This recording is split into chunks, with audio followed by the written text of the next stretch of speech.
اور اے پیغمبر، جو وہی ہم نے تمہاری طرف بھیجی ہے قریب تھا کہ یہ کافر لوگ تم کو اس سے بہکا دیں تاکہ تم اس کے سوا اور باتیں ہماری نسبت بنا لو، اور اس وقت وہ تم کو دوست بنا لیتے، اور اگر ہم تم کو ثابت قدم نہ رہنے دیتے تو تم کسی قدر ان کی طرف مائل ہونے ہی لگے تھے۔ اس وقت ہم تم کو زندگی میں بھی عذاب کا دگنا اور مرنے پر بھی دگنا مزہ چکھاتے، پھر تم ہمارے مقابلے میں کسی کو اپنا مددگار نہ پاتے، اور قریب تھا کہ یہ لوگ تمہیں زمین مکہ سے پھسلا دیں تاکہ تمہیں وہاں سے نکال دیں، اور اس وقت تمہارے بعد یہ بھی نہ رہتے مگر کم۔ جو پیغمبر ہم نے تم سے پہلے بھیجے تھے ان کا اور ان کے بارے میں ہمارا یہی طریق رہا ہے، اور تم ہمارے طریق میں تغیر و تبدل نہ پاؤ گے۔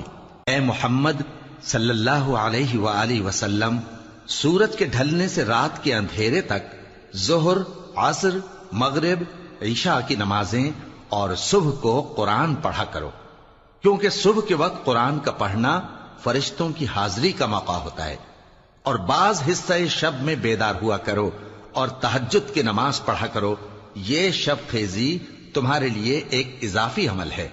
امید ہے کہ اللہ تم کو مقام محمود پر فائز فرمائے۔ اور کہو کہ اے پروردگار، مجھے مدینے میں اچھی طرح داخل کیجو اور مکے سے اچھی طرح نکالیو، اور اپنے ہاں سے میم، یہ کتاب روشن کی آیتیں ہیں۔ اے پیغمبر، ہم تمہیں موسیٰ اور فرعون کے کچھ حالات مومن لوگوں کے سنانے کے لیے صحیح صحیح سناتے ہیں کہ فرعون نے ملک میں سر اٹھا رکھا تھا اور وہاں کے باشندوں کو گروہ گروہ بنا رکھا تھا۔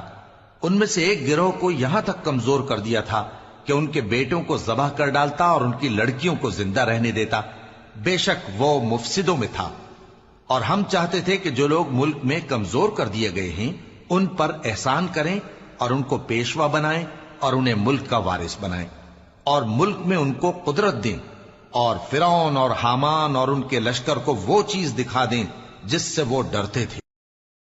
جب تمہارے پروردگار نے فرشتوں سے کہا کہ میں مٹی سے انسان بنانے والا ہوں، جب میں اس کو درست کر لوں اور اس میں اپنی روح پھونک دوں تو اس کے آگے سجدے میں گر پڑنا، سو تمام فرشتوں نے سجدہ کیا مگر ابلیس کہ وہ اکڑ بیٹھا اور کافروں میں ہو گیا۔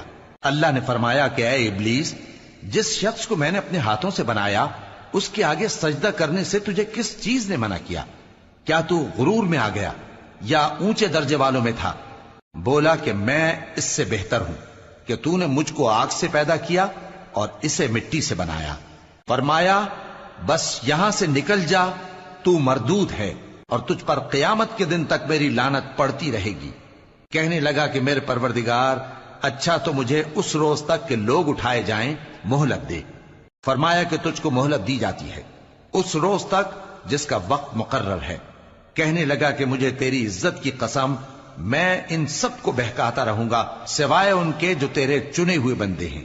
فرمایا ٹھیک ہے، اور میں ٹھیک ہی کہتا ہوں کہ میں تجھ سے اور جو ان میں سے تیری پیروی کریں گے سب سے جہنم کو بھر دوں گا۔ اے پیغمبر، کہہ دو کہ میں تم سے اس کا صلہ نہیں مانگتا اور نہ میں بناوٹ کرنے والوں میں ہوں۔